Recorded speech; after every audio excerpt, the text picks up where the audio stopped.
Hey everybody, welcome to Geek Storm. I'm Sean Hilton, owner of Comics Q, founder of the Kokomo Con, and today I am joined by my very good friend, Nicholas Gray, or as I like to call him, General Colitis.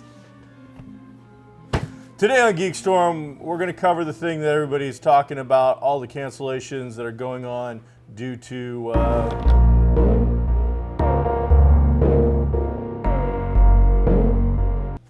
virus stuff. Yeah.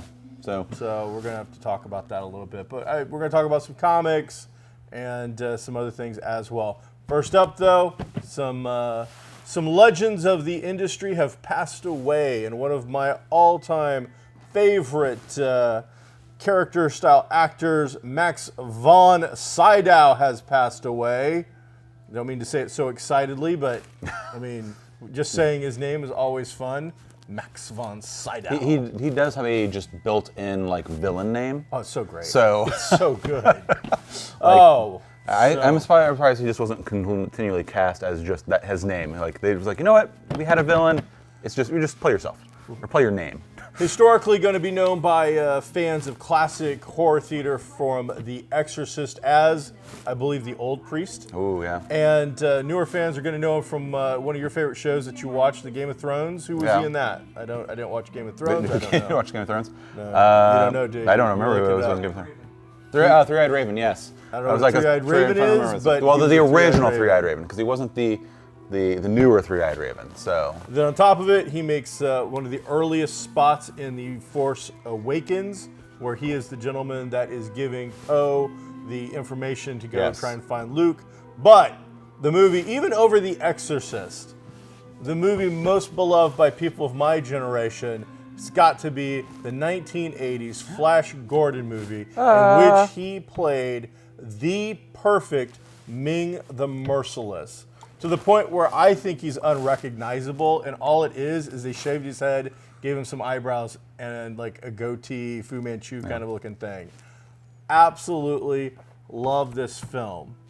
It is a great classic, even though Flash indeed did not save every one of us. Not all of us. Especially if you're a bird person. If you're a Hawkman, yeah, Flash just used you and threw you away at the end. In the movie, while that song is playing, they're plummeting from the skies. Just one after another. So that was propaganda.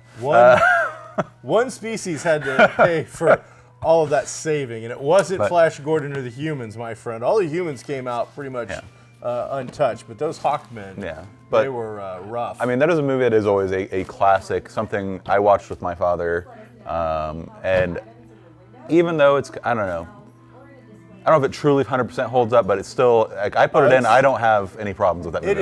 It is 1980s cheesy action film at its best. And it has aged well in the way that it's funny. Yes. But even back then, the elements that were funny, which now are more almost parody funny, back then were still meant to be laugh out loud funny, or at least chuckle worthy. Yeah. So I think that's worth talking about. And it's one of those situations where some movies fall into your life at the perfect time. And for me, and Mike Dukes, our producer behind the thing, that would have been the movie at like that, I don't know, 6th, 7th, 8th grade that played on HBO, and that was your only like kind of extra channel. Yeah. And it played through a summer, all summer long. So and it had a great soundtrack. It did. The Queen soundtrack is amazing.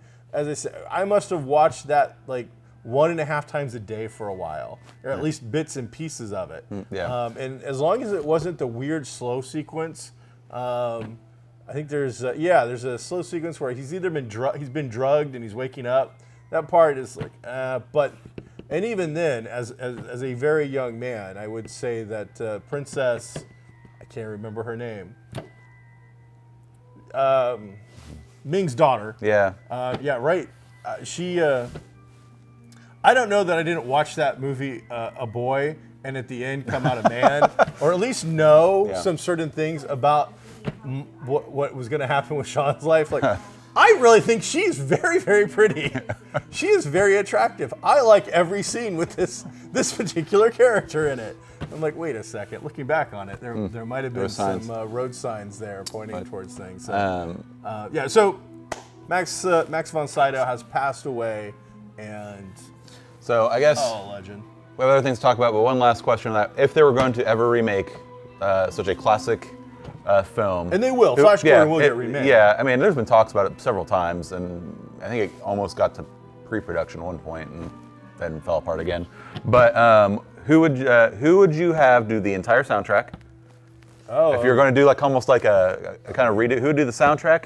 And then who would be Ming, who would be Flash? I don't know that I just don't re-release the original soundtrack. Just do the soundtrack. Just like, again. why? I mean, Right, why Queen does the why soundtrack. mess with and even like so far as to not even change like that yellow Flash Gordon cover art. Like, why mess with perfection? Honestly, I can't, and I don't keep up with some of the more modern bands. They seem to come and go fairly quickly. You know, I don't know who could stand the test of time and be a legend and really do that justice. I mean, I know Maroon 5 is really popular, but come on, they don't have the chops to compare to that. You know what? Bring in Queen. They've got an American Idol voice guy or something fronting them now. So bring them on back and let them do it again. They did such a good job. Who would you cast as the new Ming, though? Man, that would be tough. I don't know. Here's the thing: is like some groups are going to try to protest because of diversity or whatnot, and you're going to be like, he is an evil alien dictator. There is no, he's not even human. Yeah. But somebody would say something. Yeah. Man, I'm not sure who you'd get to come across just like that. I mean, whoever it is going to be under the makeup. They're going to have to get that full thing. Because as I said, Max really isn't. Yeah. I wouldn't have known that was him, you know, underneath all of that sort of thing. You need to have somebody that can play up the evil, but also like enjoy it. Yeah. And I don't know right now that we have a lot of those actors. A lot of the characters that I would think of like that have unfortunately passed away. And so, you know, when you look at like a Peter Cushing or, you know, those kind of guys, Vincent Price and all those guys who relished kind of playing those characters, they're not around anymore. So I'm sure that there's people out there I'm not thinking of, but excuse me. So and other news. Alan Bellman, the Golden Age artist for Marvel Comics, one of the early artists to work on Captain America during the war years after Jack Kirby has left, passed away at 95. So in the world of comic books, I have to admit, I'm a huge comic book fan. It's what I do for a living. I know the name Alan Bellman, but I could not have told you much about his recent works or anything of that nature. Was he still working up till 95? I don't think he was doing much actual work for companies, but I believe he was probably doing sketches and commissions some for consulting. fans. Private stuff for fans and whatnot, and doing lots of signings and shows. Yeah, was he still on the show circuit? I believe so. I mean, I would have to go. I know I've seen him at shows in the past, but I've been going to shows for like the last 20 30 years. So it blends together. It does. I mean, people are like, oh, that's a cop-out. So no, it's really, like when people ask me, like, remember that at Gen Con? I'm like, I don't remember. I remember at Gen Con. I don't remember what Gen year Con's that was. they just all go together. There's certain things that stick out that I can pinpoint a time usually, but yeah, generally a lot of it blends together of what year, what things happened. So unfortunately, with things going on with the virus that has swept the entire world. If you had fun plans planned for March or probably the beginning of April, they are probably canceled. Yeah, it's pretty much a done deal. Anywhere in the world, if you're meeting with more than immediate friends and family, even that might get canceled. A large wedding at this point is getting canceled. Yeah, it's like some places it's 200, 250, or like I've heard 100 at a couple of places. 100, I think, is Ohio. So if you have a gathering that is going to be more than X amount of people, again, some places it's 100. Indianapolis area right now is 250. Yeah. That's posted. That's the mayor of Indianapolis and the governor of Indiana giving this information that, you know, this is what's going on. So. And again, for public health safety, whether you agree with it or not, we're just telling you what's going on. But the bigger impact of that is like movies getting moved. For what geeks are talking about on the show, though, yes, it's absolutely about the canceled. Well, E3. Yeah, E3 canceled. That's crazy. That being canceled is crazy. And that's the big electronics thing that covers everything. If this had backed up just a little bit, just a couple weeks ago, Toy Fair would have been canceled in New York. And South by Southwest is canceled. But I mean, WrestleMania had a meeting. The actual Vince McMahon, owner of WWE showed up in Florida to take the meeting because Florida is shutting everything down as well, including some of the theme parks finally. Disney World is closing down. Or closing. So Vince met up. He doesn't want to shut it down, of course, because like somewhere between 70 and 100,000 people expected to be at this event. And of course, Florida's like 70 to 100,000 potential infected isn't something we want to deal with. And lots of little things go into WrestleMania that people don't think about. This is a huge international event. Yeah. People for WrestleMania fly from all over the world. I guess I really didn't realize that. So. Absolutely. There are French fans, German fans, English fans. If you ever actually watch a big pay-per-view now, one of their things to do is to go out to the announce tables. And there's 8 to 9 different announce tables. And it used to always be the standard American guys that you know, and then next to them in the bigger events would be the Spanish announce team. Now there's a Japanese announce team, a Russian announce team. I knew it had gotten big, really big in team. Japan. I believe there's an Israeli announce team. They list like 8 to 9 different announce teams. And so people are flying from in Europe who paid huge money for these tickets. They can't fly in now. Do you think if they put on that event, but do like no audience? No. Does it have the same impact? I don't believe that WrestleMania pulls that off without that hype. Does it screaming and stuff in the background? Like basketball, I think you could watch without that. Like some sporting events, especially like baseball, well, nobody's at those events anyway. So. You know, if you ever watch an empty, if you ever watch a baseball game at 3 o'clock in the afternoon, seats everywhere. Yeah. No, there are certain events that can go on, and even then, I think like they're doing the NCAA Big Ten or something, the bracket things, whatever that is. It's a sports thing. I don't know. But I had one of my very best friends in the world. Had planned his whole week out vacation. For this thing. He is a teacher. He was on his way down, and he was there. Yeah, he was in Indiana. They've got a hotel for 3 or 4 days planned for this thing. It's canceled. So no, WrestleMania is an event without that noise in the background. Well, you're just going to hear thud of guys hitting. It's going to sound a lot like that. That's actually what it sounds like. And there's the I don't watch a lot of wrestling, but all them talking to the crowd and all the hype stuff. Like that's just real. WrestleMania without noise. I mean, I suppose you could can it, but putting in can noise isn't going to work. So they were told that it's not off yet. It's not canceled. Wow. But from what I'm reading in between the lines, what they were told was Florida, the state's you've got a week to figure it out, which is really you've got a week to figure out how you're going to cancel this and handle it on your own before we do it for you. And Vince, I'm sure, isn't the kind of guy that likes to be told ultimatums or given ultimatums. Yeah. He doesn't like to be handed things. And I mean, it's not going to happen. They're going to cancel this event. Yeah. So he just has a week to figure out how to save face and try to get around it. I don't see it happening. He could try to do it with an empty Coliseum somewhere, but I don't see what the point would be. Just either cancel it altogether or postpone it. Yeah.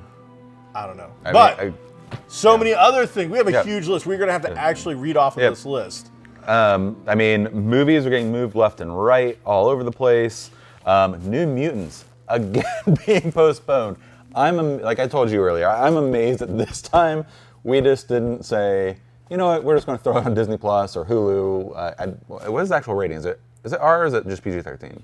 PG-13. So, yeah, I'm surprised that we just didn't say, we're just going to throw it on Disney Plus at the end of the month. We're done attempting it. I think that they have gone from the initial thing where it got moved back, a year or so ago, where we saw commercials for it and trailers, to this newest version. Yeah. We had seen, they spent a lot of money on the trailer rollout. Yeah. It went from nothing to, we were seeing a lot of trailers, we were seeing a lot of information. Yeah. I think we got to the point where there was a final trailer finally, this thing was ready to roll, and the rug got pulled on it again. Right now, this is a cursed feature. Yeah, Two different studios can't launch this bad boy. Amazingly, that is when Disney got them, I thought they were just going to throw it out there and be like, it's not ours, it's there, whatever. Just and I would have thought the same thing. I would have thought it would have been a perfect Disney Plus opportunity. Yeah. You know what? It's not our studio. It's not going to be canon. Let's just put it out there. And instead, they rolled out those trailers and they spent the money to start doing the wind up into release. And because they spent $20-30 million on that. I think there's a lot of eggs in that basket that are about to get scrambled. So here's the other bigger question that popped in my head when I was thinking about just now. So I mean, so Disney, they moved New Mutants again. Yes. They are moving Mulan. Yes. They are not moving Black Widow. Yet. Yeah. But when is Black Widow supposed to launch? Yeah, it's mid-April, I think. It's going to be touchy. I would imagine what they're doing right now is they're playing chicken. Yeah. To see if it's going to burn out. If we were going to put a movie out there to just say throw to the winds, and like maybe because it's the only thing, crazy like people will go and see it, will make a lot of money in areas where people can actually go to theaters or the limited theater things. With that movie? Yeah. No, it's not Black Widow, but like why wouldn't they have swapped like New Mutants is coming out in April, Black Widow got moved to a more prime because like I still don't believe that they think New Mutants is going to be there. So April 24th. I think with Black Widow, they're hoping to dodge the bullet and play chicken. I think it's far enough away that it'll be outside of what everybody is going to do. The rest of March is going to be a quarantine kind of situation. Maybe even going into the first week of April. Eventually, people are just going to get sick of being quarantined. They're going to have to lift it. And when they do, it's late enough in, could be a huge box office swell as people with cabin fever, need to get out, desire to communicate. It's a Marvel movie. People love to bond over those. It's a thing where if it continues, then they're gonna move it. But I'm not moving. If I'm the guy who's got to make that call, we're not moving that movie until 7 days before release. Period. It's going out until 7 days. At that point, we're like, hey, we tried, we did our best. Not going to happen. Peter Rabbit 2 is being moved. Well, what is it now? Let's see. Pushing its international release to August. Bunch of stuff we don't know about foreign films. Of course, James Bond, that one's been known for a while. We're hearing Fast and the Furious. Yes, it's moved a year. Sonic the Hedgehog's international or Chinese premiere. Delayed. Superman Red Sun, which is a animated thing that would have had a limited release in New York, it's going to be put off. TV is going to start slowing down production or canceling production. Jeopardy! Wheel of Fortune, done with. Live audience. Without live audience. So it's just going to be. That is something that can be done without a live audience. Probably they can put. It's not WrestleMania. The Amazing Race, we're looking at temporarily postponed. Yeah, it's going to be real hard to go around the world at this point. Grey's Anatomy is on a 2-week situation. Let's see. 2-week break for the morning show. A lot of late night TV. What's Ellen doing here? Without a live studio audience, a lot of your... which, again, a lot of that stuff can be Live done. with Kelly, Doctors, and those kind of shows. So a lot of TV getting moved, a lot of Mission movies Impossible getting moved. 7 was supposed to be shooting in Venice. I didn't know they were making another one. So, they're not going to stop. I imagine. And Tom Cruise forever. The last one, he broke his ankle. So. Survivor's been postponed. That seems like the perfect thing for Survivor, though. Cast and crew from Falcon and Winter Soldier were sent home from Prague in the middle of shooting. Jeez. So, a ton of stuff getting moved, going around. If you were going to a concert, your concert's canceled. You're not going and to then that in March. Conventions are South by Southwest. That dropped. Again, anything over a middle-sized wedding, canceled. I'm supposed to be at a show on Sunday that hasn't been officially canceled yet after I reached out to him yesterday. But then late in the afternoon, the governor's like, anything over 250. Well, if you're about to have a comic book show in Indianapolis and you're going to have the gall to tell me you don't have at least 250 people showing up, including vendors and staff, then why are you having a comic show? That's ridiculous low numbers. The first Kokomo Con with no advertising in Kokomo, Indiana had 350 people. So now I'm just waiting. I'm sitting around waiting to be told when it's not going to happen. Or if I don't hear something by tomorrow morning, my first email will be like, hey, I'm not sending my staff and crew down to break this thing, just to arrive at the doors with a bunch of comics to then be met by the people who not run the show but run the venue and be told, well, nobody's coming in. So Gen Con. All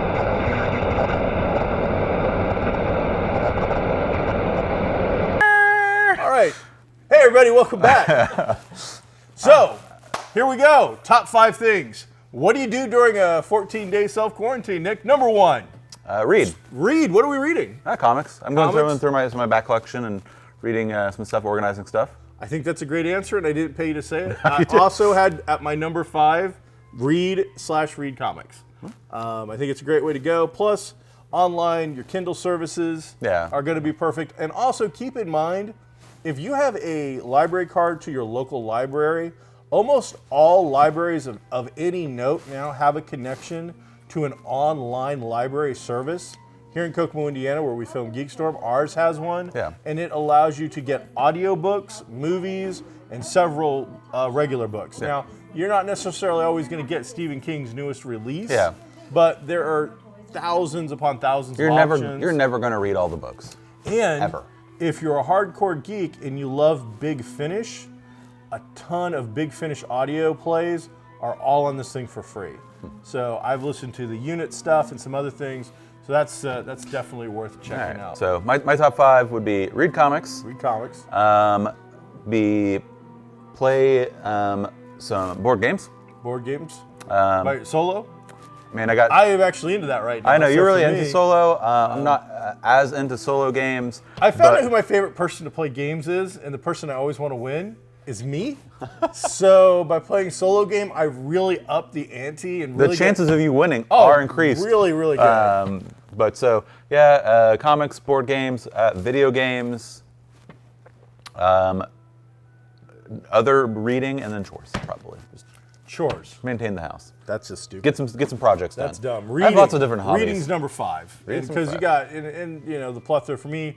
Comics is going to be way up there. Catching up on rereading some of my Sherlock Holmes stuff. That sort of thing. Catch up on TV shows. 2, as a geek working on gaming stuff, RPG player. This is a perfect opportunity for me to work on some tabletop RPG stuff that I might want to run in the future.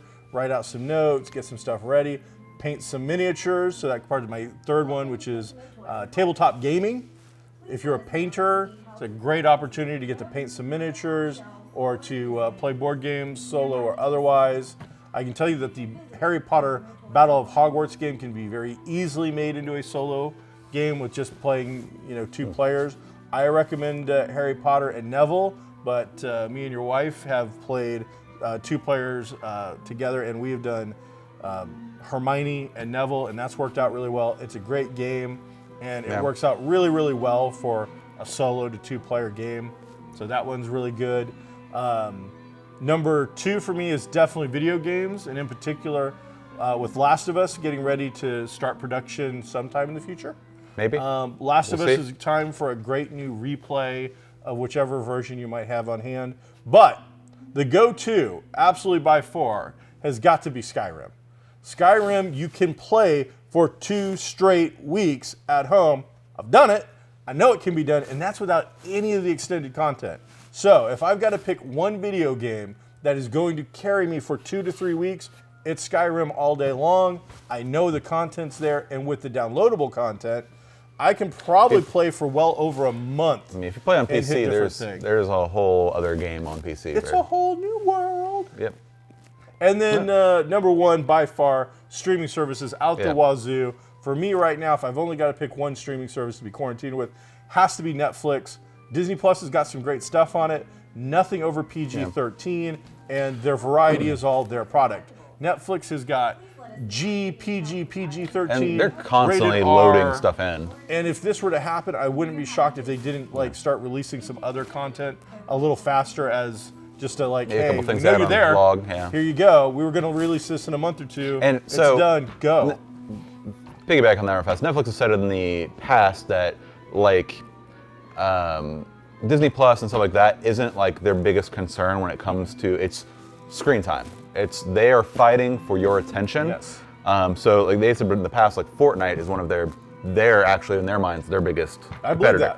Because especially for that demographic. Yeah, they're fighting for screen time. But what you have to think, sports are canceled. That's a lot of freed up screen time. That's a lot of freed up face. I've been talking every week. I've been watching the XFL. So I don't know if I'm watching the XFL this next week or so. So rumor has it I'm going to get to watch at least one more week with everybody but one Florida team.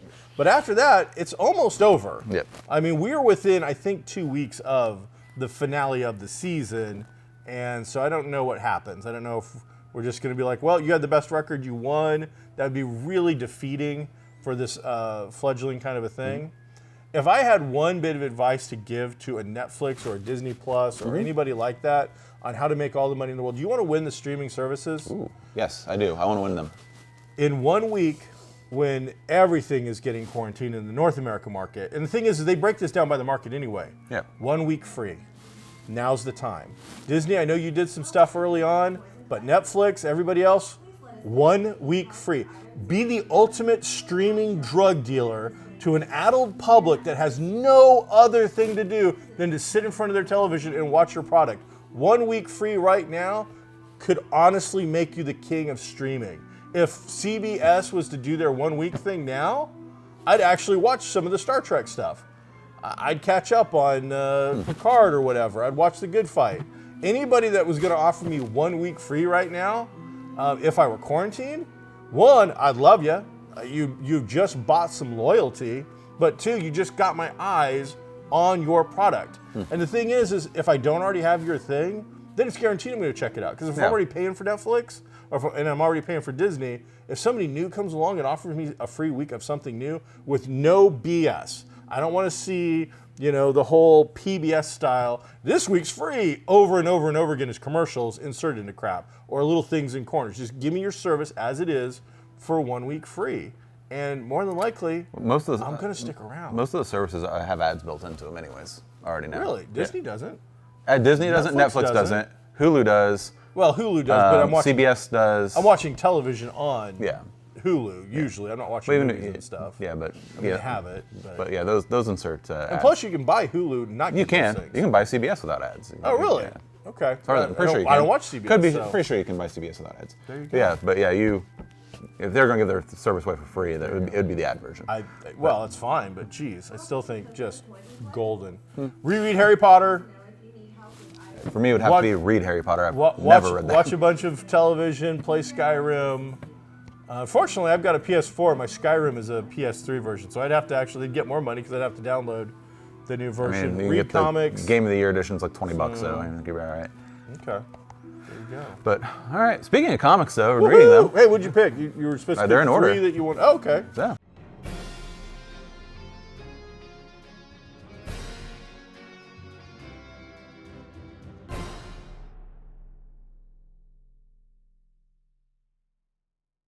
Well, there you go. Knock it out. I'll let you go in a little Jonathan Hickman. Decorum. Mike Huddleston on art. Yeah, so you talked about this earlier in the week. This book, the art in it is absolutely amazingly gorgeous. The art styles change kind of a couple different times in here depending on where we're at in it. A lot of this issue, and I know you didn't like it as much, because again, there is a lot of dead space. It's almost, reminiscent and reminded me of almost like a RPG book. Yes. With like some of the tables, several white pages, or just big tables telling you information about this world. This is definitely a jumping on point. At least half of this book is giving you, I think, more background than about the world that Decorum is, and setting up a lot of stuff. And the last kind of half or a bit is the actual, I think, what the story story. is the actual story. It's not there's a couple quarter. There's like a couple false story. stories in here that I feel like, but turn out to be more of just telling you about this world. But again, art is absolutely gorgeous. The story itself, I enjoyed.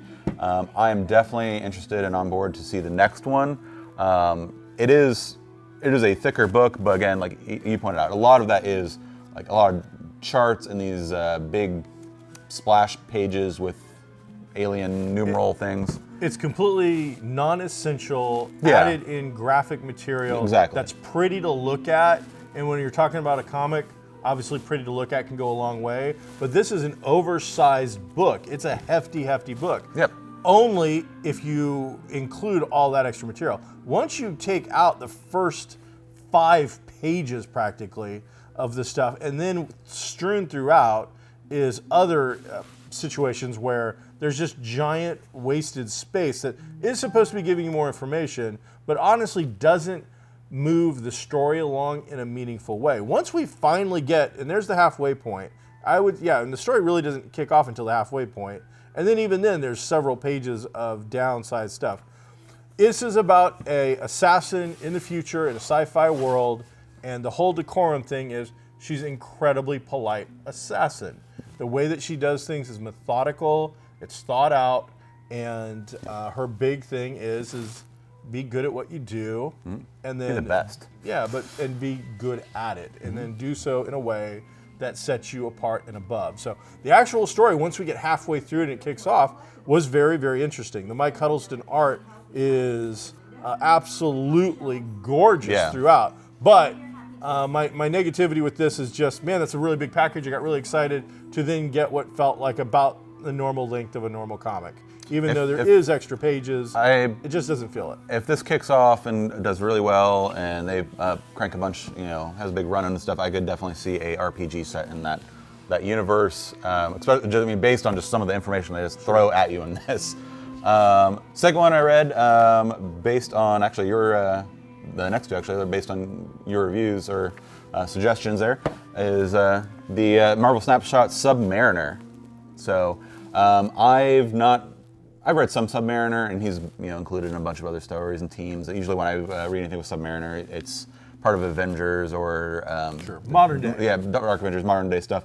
So you had said this is a very classic, almost golden age style stuff, and when you said that, I thought you were more referring to the art. But the whole story takes place right just after World War II. Yeah, people are just coming home from the war.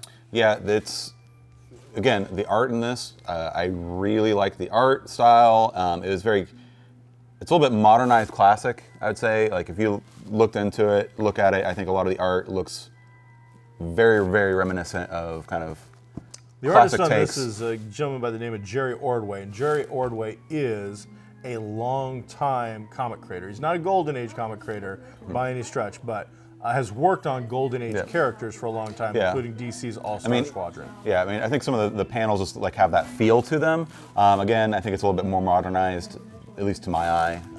But I think it has a lot of that feel, and the story has some of that feel with definitely some more deep overtones dealing with some PTSD and stuff.